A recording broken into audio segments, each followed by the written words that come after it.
Welcome to my channel. तो आज recipe हूँ आलू पालंग बैगण साग भजा। तो चलतु फटाफट आम स्टार्ट करवा। तो मुझे पालंग नहीं पालंग साग।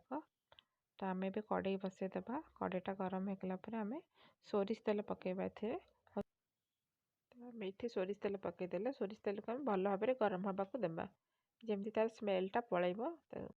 प्रथम आम ये तेल ही अल्प बड़ी को भाजी नेबा। तो मुझे बड़ी पकईदेली। बड़ी गुड़े मोर गुंड हो जाए। आपन पाखे भल बड़ी थी आप भल बड़ी पकेबे। मोर सब गुंड हो जाए बड़ी तो मुझे बड़ी को ही भाजी नौचे आके ब्राउन कलर होला पर्यंत भाजी नेबा।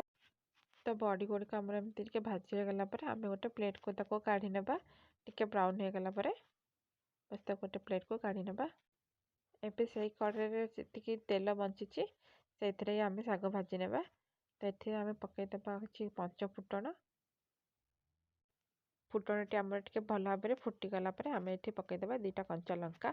आपड़ चाहिए शुखिला लंका भी पकई पारे से किसी असुविधा नहीं। तो लंका पकईला आम पकईदेवा रसुण छेचा। मुझे 6-7टा रसुण छेचिक पकई देछि।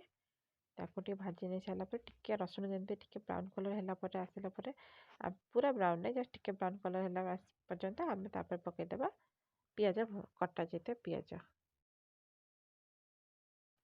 तो ये आम सब भाजी हो गला। तो ये आम पकईदेवा पियाज। पियाज पकईकि आम टे लाइट ब्राउन कलर है पर्यंत आम भाजी नेबा। तो आम ये हल्दी पकईदे कारण आम आलू बैगण जो पकेबा पालंगर ताको आम टे भाजी नेबा से हल्दी पकई देछि मु। तो ये आलू बैगण पकई देके एमती छोट छोट काटिक रखी थी ताको एबे आम सिझिला पर्यंत आम भाजी नेबा भल भाव में भाजी नेबा। आम ए स्वाद अनुसार टे लुण पकईदेबा।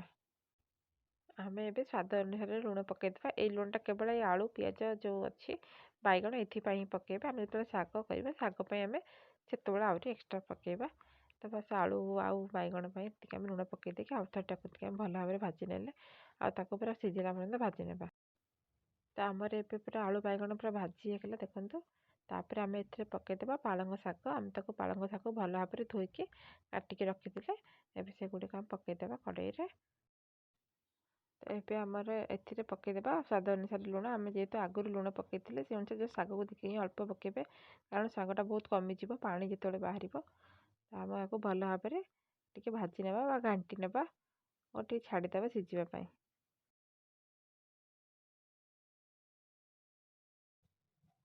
ये आम साग पूरा सिझी जाइए बैगण फैगण सब सिझी जाइए।